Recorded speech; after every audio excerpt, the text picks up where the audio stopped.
2018년도가 되고 벌써 한 달이 지났습니다. 새해 첫날이었던 신정이 지나고 이제 곧 구정이 다가오고 있습니다. 1월과 2월 돌아보면은 정말 많은 것, 새로운 것을 준비하는 시간인 것 같습니다. 많은 이들이 새해에 큰 다짐을 합니다. 그리고 미처 잘 지키지 못했다면은, 신정에 잘 지키지 못했다면은 구정에 다시 시작하는 것 같기도 합니다. 그리고 우리들의 자녀들 어떠합니까? 졸업 시즌이 이제 끝나고 새로운 학기, 새로운 학년이 시작되고 있습니다. 많은 사람들이 새로운 시작을 준비하는 때가 바로 이때인 것 같습니다. 새로움을 시작하는 것, 분명 설렘이 있고 기대가 됩니다. 희망을 가지고 있습니다. 그런데 동시에 그 이면에는 두려움이 따르는 것, 우리 잘 알고 있지요. 새로운 시작, 첫 발걸음에는 기대와 희망도 있지만은 동시에 뒤따르는 것은 두려움, 걱정입니다. 그래서 스피노자는 이렇게 말했습니다. 17세기 철학자 스피노자는 두려움은 희망 없이 있을 수 없고 희망은 두려움 없이 있을 수 없다라고 말을 했습니다. 우리의 삶은 희망과 두려움이 함께 공존하고 있습니다. 특히 첫 시작이 도전이 그렇습니다. 우리나라의 속담에 잘하는 속담 가운데 천리길도 한 걸음부터라는 속담이 있습니다. 첫 시작이 중요하다라는 의미이지요. 무슨 일이든지 그 일의 시작은 중요하다는 뜻을 가지고 있습니다. 그래서 이 중요성에 또한 다른 말로 시작은 반이다라는 말도 있습니다. 시작은 두렵지만은 그 두려움을 넘어 시작하면은 그 뒤에 게으름만 따르지 않는다면은 우리는 잘 해결해 나아갈 수 있습니다. 그만큼 시작 또한 쉽지 않다라는 것 우리는 잘 알고 있습니다. 우리가 새로운 것 혹은 무엇인가 시작하지 못하는 이유가 무엇입니까? 왜 두려울까요? 여러 이유가 있겠지만은 많은 경우 우리의 경험과 우리의 지식이 우리의 발목을 잡을 때가 종종 있습니다. 이전의 경험은 우리를 더욱더 발전시키기도 합니다. 하지만 이전의 경험이 우리의 발목을 잡을 때가 종종 있습니다. 또는 우리가 가진 지식, 고정관념, 관습 등이 우리의 발목을 잡을 때가 있습니다. 내가 나이 때문에, 내가 건강 때문에, 내가 전에 해봤더니 안 돼 라는 그러한 고정관념과 우리의 경험이 우리가 뭔가 새로운 시작을 할 때, 도전을 하려고 할 때, 한 걸음 더디려고 할 때에 우리를 방해하거나 발목을 붙잡을 경우가 있습니다. 콜럼버스가 신대륙을 발견하기 위해서 대서양을 가로질러 갈 때에 많은 사람들이 두려워했지요. 과거 항해술과 배를 만드는 조선 기술이 부족했을 때에는 먼 바다로 나갔을 때 대부분 파선당하거나 헤맬 때가 많이 있었습니다. 그러다 보니까 먼 바다로 나가다 보면은 다들 낭떠러지가 있어서 떨어져 죽을 것이야 라는 생각을 가지고 있었지요. 문제는 이 생각의 틀을 넘어가기가 너무나 힘들었습니다. 이런 때에 콜럼버스가 이런 말을 했습니다.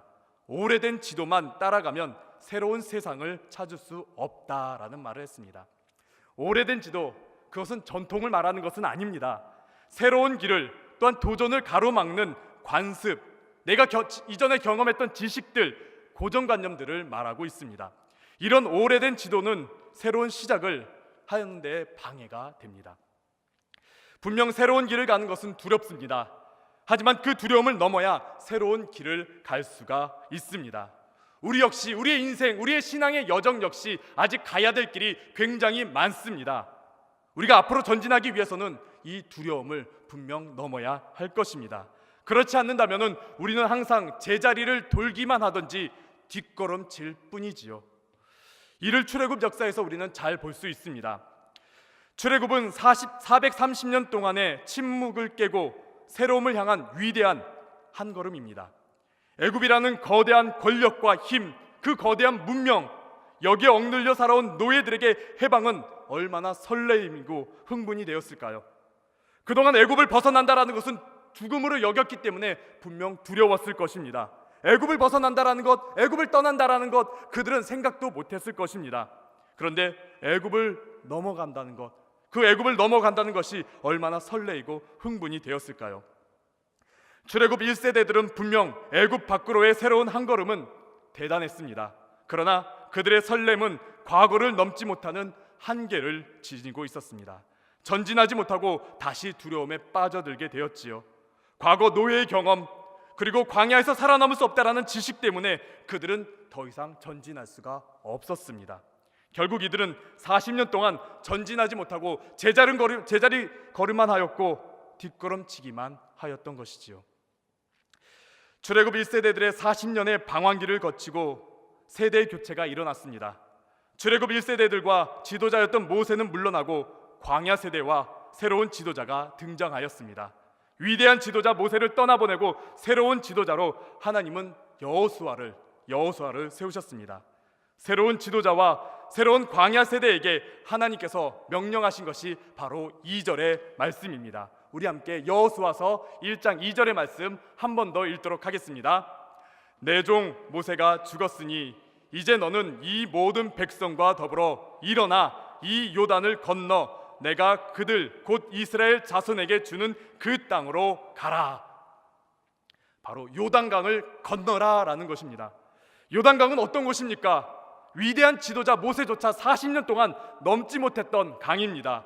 출애굽한 이스라엘 백성들이 40년 동안 건너지 못하였고 위대한 지도자 모세조차 건너지 못했던 요단강을 이제 막 지도자가 된 여호수아에게 하나님께서는 건너라라고 명령하십니다. 그리고 요단강은 어떤 강입니까? 요단강은 단순한 강이 아닙니다. 요단강은 갈릴리 호수와 사해 호수를 이어주는 물줄기입니다. 갈릴리 호수는 생명을 상징하고 있습니다. 그리고 사해는 죽음을 상징하고 있습니다. 그렇게 요단강은 생명과 죽음의 경계라고 우리는 볼 수가 있습니다. 요단강이 아래로 내려갈수록 사해 쪽으로 갈수록 생명도 점점 사라지고 그곳에는 아무것도 없습니다. 그렇기에 요단강은 생과 죽음이 공존하는 곳이라고 볼 수가 있습니다.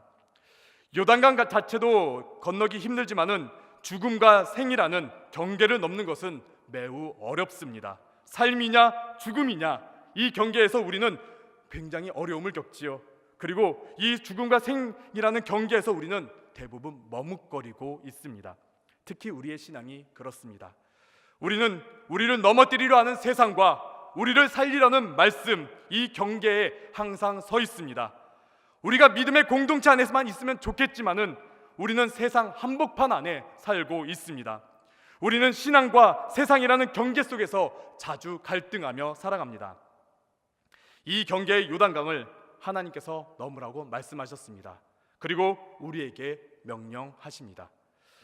모세가 40년 동안 넘지 못했던 요단강, 이를 넘으라는 하나님의 명령에 아마 여호수아는 굉장히 두려웠을 것입니다. 여호수아는 모세처럼 대단한 이적의 중심에 서 있는 사람이 아닙니다. 홍해를 가르거나 하늘의 만나를 내리거나 메추라기가 나타나거나 물이 솟구치는 그런 이적의 중심에 있는 사람이 아닙니다. 그리고 모세처럼 궁궐에서 많은 학문을 배운 사람도 아니었습니다. 또한 모세처럼 하나님과 긴밀한 소통을 할 정도의 영적 능력도 없었습니다. 그리고 무엇보다 여호수아는 거대한 민족을 이끄는 지도자의 자리에 한 번도 경험해 본 적이 없습니다. 이런 여호수아는 모세를 이어 지도자가 된다는 것, 굉장히 큰 부담을 가지고 있었을 것입니다. 전임자가 훌륭하면 후임자는 굉장히 부담을 갖게 됩니다. 전임자와 비교당하는 것은 기본이며 무슨 일을 해도 빛이 나지 않습니다. 잘해야 본전이고 현상 유지를 하거나 못하면 바로 질타와 평가를 받게 된다는 것이지요. 이것을 전임자의 그림자라는 명칭도 있기도 합니다. 아무리 비교해봐도 여호수아가 모세보다 더 좋게 더 잘나게 보이는 것은 하나도 없습니다. 전쟁 능력 그거 하나 있을지 모르겠지만은 전쟁도 어떠했습니까? 모세가 손을 들고 기도해야지만이 그 전쟁에 승리했습니다. 아론과 훌이 옆에서 붙잡아서 손 들고 기도해야지만이 그 전쟁에 승리할 만큼 전쟁 능력 또한 여호수아에게 자랑할 만한 것이 없습니다. 성경을 계속 보아도 여호수아가 모세보다 월등해 보이는 것은 하나도 없습니다. 냉정하게 여호수아 자체만 보더라도 여호수아가 모세보다 월등하다? 그것은 별로 찾기가 어렵습니다. 이렇게 보면은 하나님께서 여호수아를 세우기보다는 모세를 사용하시는 것이 더 합리적이고 더 수월한 것은 아닐까 여기는 의문도 들기도 합니다. 그러나 하나님께서는 여호수아를 선택하시고 여호수아에게 명령하십니다. 그리고 여호수아는 하나님의 명령에 순종하였고 요단강을 건넜습니다. 40년 동안 정말 오랫동안 건너지 못했던 그 요단강을 여호수아는 건넜습니다. 이 새로운 한 걸음을 어떻게 가능케 되었는지 우리 함께 말씀으로 나누도록 하겠습니다. 첫 번째는 우리는 준비되어야 합니다. 지난 주일 감독님의 말씀 내용 중에 하나님께 쓰임 받기 위해서는 준비된 그릇이 되어야 합니다라는 말씀을 들었습니다. 우리는 준비된 그릇이 되어야 합니다. 여호수아 역시 그냥 있는 사람이 아니라 준비된 사람이었습니다. 우선 하나님께서 여호수아를 지도자로 세우실 때에는 출애굽 1세대들은 모두 죽은 후였습니다. 이스라엘 40년 광야 동안 모세를 포함하여 출애굽 세대들은 모두 죽었습니다. 단 2명, 출애굽 1세대에서는 단 2명만 살아남았지요. 바로 여호수아와 갈렙입니다. 오늘 본문 1절에서 여호수아를 소개할 때 모세의 수종자라고 소개합니다. 표준 세번역에서는 보좌라는 단어를 사용하고 있고 공동 번역에서는 부관으로 여호수아를 소개하고 있습니다. 이는 여호수아가 항상 모세 곁에 있었던 사람이라는 것을 의미하고 있습니다. 여호수아는 항상 모세의 그림자처럼 따라다녔습니다. 그리고 모세 곁에서 보고 듣고 배웠습니다. 여호수아는 모세처럼 높은 학문과 지식을 배울 기회는 없었습니다. 그렇다고 모세처럼 다양하고 많은 경험을 한 사람도 아닙니다. 그저 모세 곁에 있으면서 모세를 통하여 그는 배웠던 것이지요. 그런데 이것이 바로 여호수아가 준비된 그릇이 되는 과정입니다. 세상은 다릅니다. 세상은 어떠합니까? 세상의 훈련은 어떠합니까? 좋은 환경, 좋은 코치, 좋은 훈련 계획과 후원자가 있어야지만이 정말 훌륭한 결과를 나타냅니다. 지금 평창올림픽의 선수들이 그러하지요. 정말 얼마나 오랫동안 피땀 흘려 노력하고 훈련을 받고 있습니까? 훌륭한 코치에게 그들은 훈련을 받습니다. 그리고 그들은 정말 좋은 환경 가운데 최고의 결과를 내기 위해서 좋은 데이터를 뽑아내면서 그들은 훈련을 받고 있습니다. 그러나 하나님의 방법은 다른 것 같습니다. 여호수아는 특별한 훈련이나 특별한 교육으로 준비된 그릇이 아닙니다. 여호수아는 단순히 평상시에 모세 곁에 있었던 사람입니다. 여호수아는 40년 광야를 헤맬 때에 가만히 있었던 사람이 아닙니다. 그는 모세 곁에서 모든 것을 보았습니다. 여호수아는 모세 곁에서 모세를 통하여 하나님께서 어떻게 말씀하시는지는 그를 보았습니다. 그는 모세를 통하여 하나님께서 어떻게 역사하시는지를 그는 보았습니다. 그는 모세를 통하여 하나님의 그 놀라우심을 체험하고 보고 목격했던 것이지요. 바로 우리에게 있어서는 예배 자리가 이러합니다. 우리가 예배 자리에 나와가지고 하나님의 말씀을 듣고 하나님의 말씀을 배우고 하나님의 말씀을 체험하는 그것이 바로 여호수아가 훈련된 방식과 유사하다라고 볼 수 있습니다. 예배 자리에 그렇기 때문에 최선을 다해 나오시기를 간절히 바랍니다. 우리가 잘 아는 말씀이 있습니다. 빌립보서 4장 9절에 있는 말씀입니다. 너희는 내게 배우고 받고 듣고 본 바를 행하라. 그리하면 평강의 하나님이 너희와 함께 계시리라 라는 말씀입니다. 우리가 평소에 배우는 말씀, 우리가 평소에 듣는 말씀, 이것이 평범할지 모르지만은 우리는 이를 통해 말씀의 훈련을 받고 준비되는 사람으로 되어 갑니다.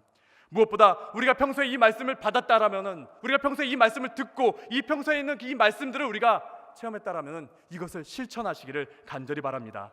그 실천을 하실 때에 하나님께서 우리와 함께 하십니다. 여러분들에게 사명이 맡겨질 때에, 여러분들에게 하나님께서 무언가 맡겨주실 때에 우리가 준비되지 않았다고 뒤로 물러서는 것이 아니라 우리가 하나님의 말씀에 아멘하며 받으시는 여러분들 되시길 바랍니다. 여러분들은 하나님의 말씀에, 또 우리 교회의 말씀 가운데 훈련되고 준비된 자들입니다. 우리가 드리는 예배, 우리가 드리는 찬양, 우리가 드리는 기도, 이 모든 것을 통해 우리는 하나님께 준비된 그릇이 됩니다. 여기에 하나가 더 더해져야 합니다. 그것은 바로 믿음입니다. 요단강을 건너라, 이는 이스라엘 백성들이 생각할 때에는 불가능하고 어려운 것입니다. 40년 동안에 못 건넜기 때문에 그들은 아마 마음속으로, 그들은 체험적으로, 그들은 경험적으로 저 요단강 건널 수 없는 곳이야 라고 여겼을지도 모릅니다. 그러나 성경을 보면은 하나님께서는 우리들이 생각하기에 불가능한 것, 어렵다고 여기는 것, 할 수 없다고 여기는 것을 요구하실 때가 종종 있습니다. 기드온에게 미디안과의 전쟁을 통해 우리는 잘 알고 있는 말씀이 있지요. 기드온에게 미디안의 그 12만의 군대와 싸우게 하실 때에 하나님께서 얼마만 남겨두셨습니까? 300명만 남겨두셨습니다. 당시 싸움은 전술로 이기는 싸움이 아닙니다. 얼마나 많고 적느냐가 정말 중요한 싸움입니다. 인원이 많은 쪽이 승리하게 되어 있는 싸움입니다. 그런데 미디안의 군대보다 많게 하시기는커녕 더욱더 줄이십니다. 300명까지 줄이시지요. 인간의 생각으로는 승리의 가능성이 전혀 보이지 않는 불가능한 상황입니다. 그런데 하나님께서는 명령하십니다. 그 인원으로 싸우라고 명령하십니다.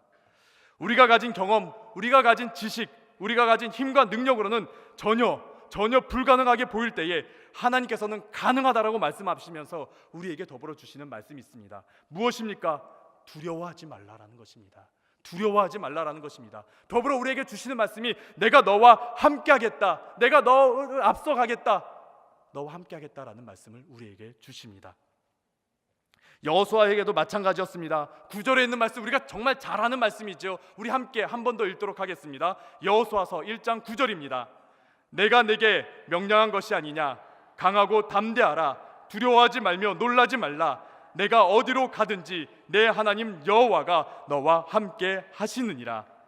이 세상을 창조하시고 이 세상을 주관하시는 하나님께서 우리가 어디로 가든지 무엇을 하든지 함께 하시겠다라고 말씀하십니다. 그 어떤 걱정과 그 어떤 두려움과 답답함을 가지지 말고 우리 보고 말씀합니다. 강하고 담대하라, 나아가라, 앞으로 나아가라라고 우리에게 말씀하십니다. 이것이 바로 우리 그리스도인들이 가져야 될 자세입니다. 그렇게 우리는 빌립보서 4장 13절에 있는 말씀을 우리 입술로 고백하기도 합니다. 어떤 말씀입니까? 내게 능력 주시는 자 안에서 내가 모든 것을 할 수 있느니라. 아멘. 내가 하나님 안에서 하나님과 함께함으로, 내가 하나님과 동행함으로, 내가 하나님을 믿음으로 당당하게 앞으로 나아갈 때 하나님께서 우리의 모든 것을 가능케 하십니다.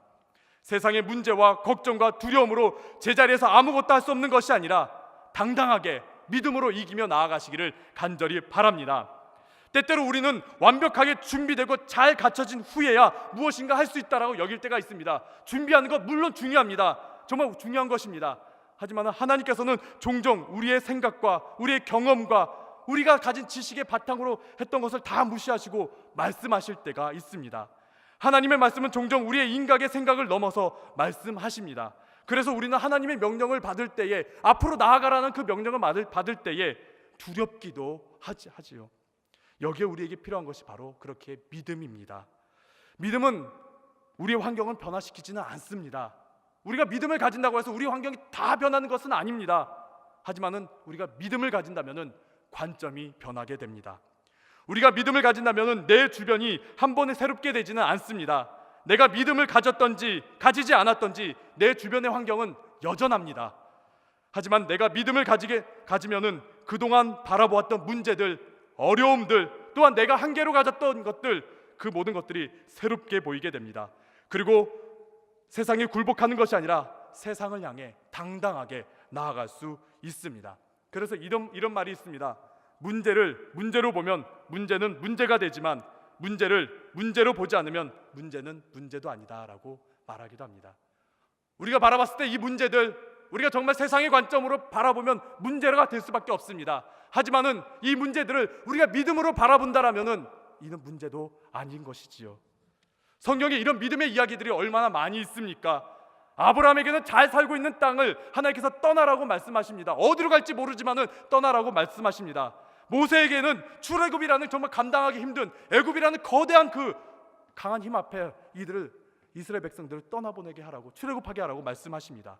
기드온에게는 말도 안 되는 싸움을 요청하십니다. 그리고 이제 여호수아에게는 요단강을 건너라고 말씀하십니다.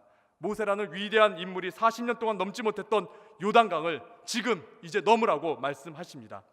모두가 불가능하게 보이고 두려운 일들입니다. 그러나 이들이 행할 수 있었던 것이 무엇입니까?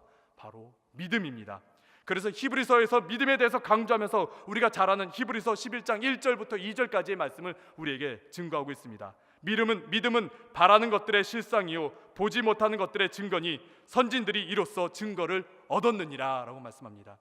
믿음은 바라는 것들, 우리가 시작하려고 하는 것들, 우리가 도전하려고 하는 것들, 우리가 목표로 하고 있는 것들에 대한 확신입니다. 그리고 보이지 않는 우리들의 인생길의 증거가 됩니다. 우리와 다를 바가 없는 성경의 믿음의 조상들은 이 믿음으로 두려움을 넘어 하나님께서 준비하신 상을 향해 달려갔습니다. 새로운 길을 걷기 위해 두려움을 이기고 담대하기 위해서는 우리는 믿음이 필요합니다. 이 믿음으로 거대한 이 세상, 골리앗과 같은 이 거대한 세상, 정말 홍해와 같이 거대한 장애물 믿음으로 넘으시는 여러분들 되시길 간절히 바랍니다. 주님께서 여러분과 분명 함께 하실 것입니다. 이렇게 준비되고 믿음으로 일어섰다라면 이제 우리가 해야 될 것이 하나가 있습니다. 요단강을 건너는 것입니다. 하나님께서 여호수아에게 명령하십니다. 요단강을 건너라. 이전에 건넜던 홍해와는 요단강은 다릅니다. 홍해는 하나님의 전적인 능력이 있는 곳입니다. 홍해는 하나님께서 갈라주셔서 넘을 수 있었던 곳입니다. 홍해 앞에서 이스라엘 백성들이 한 것 아무것도 없습니다. 그저 하나님께 부르짖고 발만 동동 구를 뿐이었습니다. 그러나 하나님께서는 홍해를 갈라주셨습니다. 홍해는 우리들의 부르짖음에 응답하시는 하나님의 능력을 나타내고 있습니다. 하지만 요단강은 다릅니다. 요단강은 하나님께서 미리 갈라주지 않으셨습니다. 모세처럼 미리 갈라지는 놀라운 역사가 그곳 가운데선 일어나지 않았습니다. 요단강 앞에 섰을 때 요단강은 갈라지지 않고 그대로 있었습니다. 오히려 성경에 보니까 곡식 거둘 때이기에 그 요단강이 범람하고 있었더라, 정말 요동치고 있었더라라고 표현하고 있습니다. 아무런 일이 일어나지 않는 요단강, 하지만은 믿음으로 한 걸음을 그곳에 내딛었을 때 그때서야 요단강이 갈라지게 되는 놀라운 역사가 일어나게 되었습니다. 법궤를 맨 제사장들이 요단강에 발을 딛고 발이 물에 잠기게 되자 그때서야 요단강이 마른 땅으로 변하게 된 것이지요. 바로 요단강은 믿음의 그 첫걸음, 그 믿음의 한 걸음이 필요한 그 곳인 것이지요. 생명과 죽음의 경계인 요단강은 믿음으로 한 걸음 내딛었을 때에 건널 수 있는 곳입니다. 큰 문제와 걱정을 놓고 세상의 방법과 신앙 사이에서 갈등하고 있을 때에 믿음으로 한 걸음을 내딛으면 우리는 그 문제를 넘을 수가 있습니다. 우리의 사역도 마찬가지입니다. 우리의 비전도 마찬가지입니다. 우리의 기도 제목도 마찬가지입니다. 주님께서 나와 함께 하신다는 믿음으로 담대하게 한 걸음을 나아갈 때에 하나님께서는 우리에게 갈 길을 열어주십니다. 넘을 수 있게 도와주십니다. 이제 교구 사역을 하다 보니까 이제 지난번에 이제 수험생들이 있었지요. 수험생들이 이제 열심히 노력하고 이제 공부하고서 이제 학교를 다 지원할 때입니다. 한 학생이 우리 교구에 있었습니다. 그 학생은 평범한 일반 고등학교 학생입니다.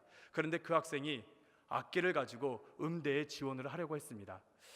음대 지원하는 것은 굉장히 경쟁이 치열한 곳입니다. 음악학교, 예술학교의 출신들이 거진 다 차지하고 있기 때문이죠. 일반 학교 출신들은 정말 들어가기란 너무나 어렵습니다. 그리고 그 학생은 아버지의 반대도 있었고 신앙생활도 쉽지 않은 학생이었습니다. 하지만 그 학생은 항상 눈물로 기도하였고 그 어머니도 정말 눈물로 기도하였습니다. 그리고 이제 실기 때가 다가왔을 때 전화가 왔습니다. 목사님 너무 떨려요. 첫 실기라 그런지 정말 너무 떨려요. 내 앞에 있는 학생들 정말 예고 학생들 너무나 잘해요 라고 했죠. 그 학생에게 제가 뭐라고 해줄 수 있겠습니까? 믿음 가지고 나아가라, 그 말밖에 할 수가 없었습니다. 그러면서 함께 기도했습니다. 믿음 가지고 나아가자라고. 그동안 정말 너 열심히 준비했고 정말 너 열심히 노력했잖아. 이제는 하나님께 맡기고 믿음 가지고 나아가자라고 함께 기도하고 함께 위로했습니다. 그 친구 그 다음에 한두 시간 뒤에 다시 전화가 왔습니다. 목사님 어떻게 된 영문인지 앞에 섰을 때 떨리지 않더라고요. 담대하게 했습니다 라고 하더라고요. 그 친구가 어느 대학인지 말씀 못 드리지만 음대에 합격했습니다. 그리고 다음 달에 아마 특송을 하게 될 것 같습니다. 그 고백을 여러분들이 한번 들으시길 바랍니다. 하나님께서는 여호수아와 백성들의 믿음으로 요단강에 발을 내딛는 그 순간 요단강 물을 막아주시고 새로운 땅으로 들어갈 길을 열어주셨습니다. 그리고 이후에는 믿음으로 담대하게 한 걸음 나아갈 때 수많은 적들을 물리쳐 주시고 견고한 성들을 무너뜨려 주셨습니다. 우리도 이 믿음으로 담대하게 한 걸음 나아가시는 여러분들 되시기를 간절히 바랍니다. 오늘 말씀을 기억하시고 내딛으시길 바랍니다. 우리는 평소의 예배 속에서 신앙생활 속에서 훈련을 받아야 합니다. 그리고 주님께서 우리와 함께 하신다라는 믿음을 가져야 합니다. 마지막으로 믿음으로 담대하게 한 걸음을 나아가시기를 바랍니다. 새로운 한 걸음을 내딛어야 하는 지금 이 순간 그동안 준비된 우리의 신앙과 그 믿음을 가지고 담대하게 나아가시는 여러분들 되시기를 간절히 바랍니다. 주님께서 여러분들의 길을 분명 열어주실 것입니다. 그리하여 우리가 알지 못하고 크고 놀라운 주님께서 예비하신 그 상을 누리시는 여러분들 되시기를 간절히 바랍니다.